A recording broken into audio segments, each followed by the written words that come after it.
Well, good evening, our beloveds. This is a special broadcast specifically for those people who need to hear this message, and it is, teach me how to come home.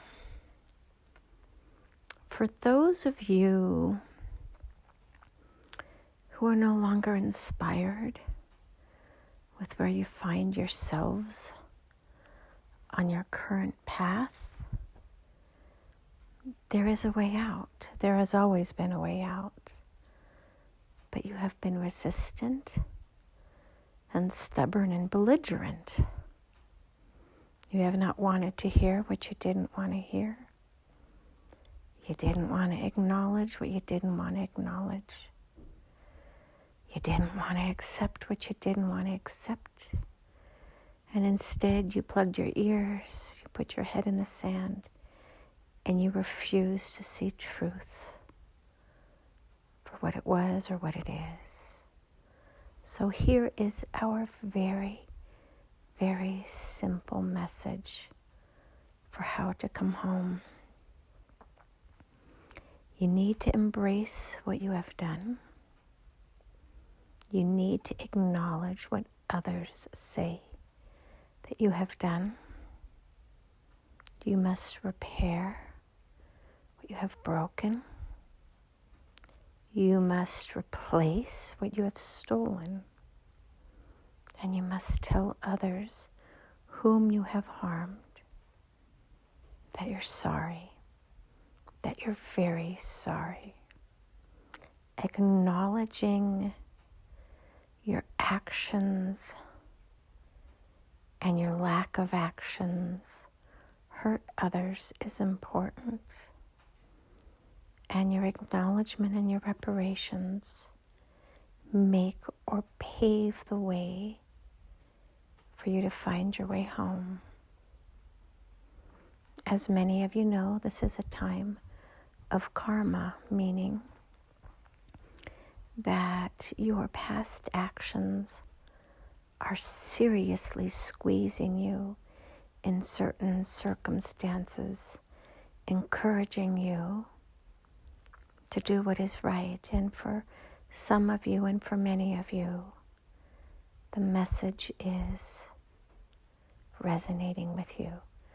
Not because you want to do this, but because you feel that you have been checkmated in one manner or another, and that this is the only way out.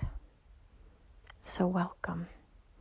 When you have finally been frozen into a corner where there is no way out, in one form, one manner, one method, one precise experience or message is being imprinted on you in a most painful way, and that is, you must surrender to what is coming. The more you resist it, the more pain you will bear. Let go of your ego and embrace your past, recognizing that while it sounds crazy, you did the best that you could. You didn't know any better, and it's all that you felt that you could do in that moment. But hiding or lying or denying or simply lying is not going to resolve the karma and its energetic imprint, which is following you like a tail or a string attached to a can that you hear clanking and clinking behind you.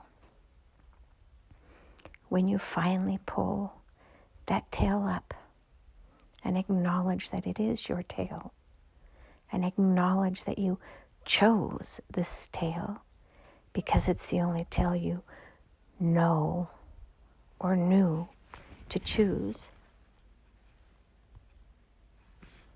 it will make sense.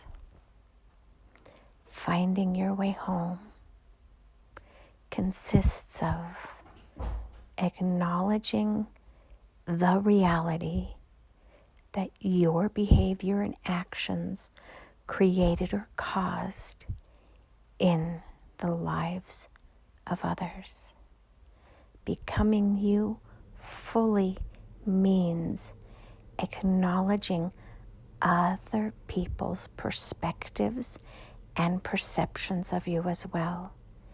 And becoming one with you means acknowledging that all realities are part and parcel of this unique collective experience. Becoming you means saying it is okay that you are not perfect in those moments in the past, and that you have learned your lessons, and that you will pay it forward, meaning that you will repair the harm caused as best as you can. You will acknowledge the harm caused, and you will replace or repair that which has been stolen or damaged. It's that simple. And then the karmic tail will no longer follow you, destroying your peace and quiet. It is you who ultimately gets to choose your path forward.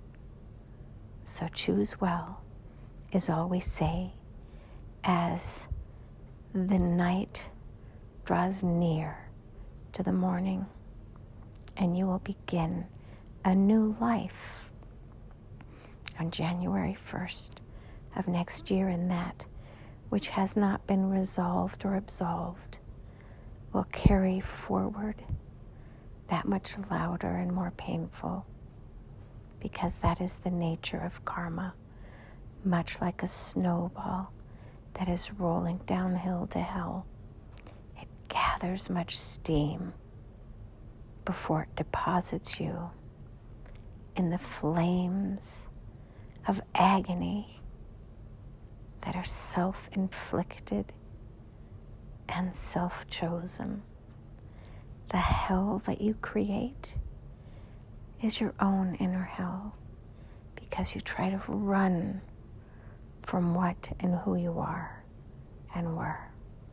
And so it is. Namaste.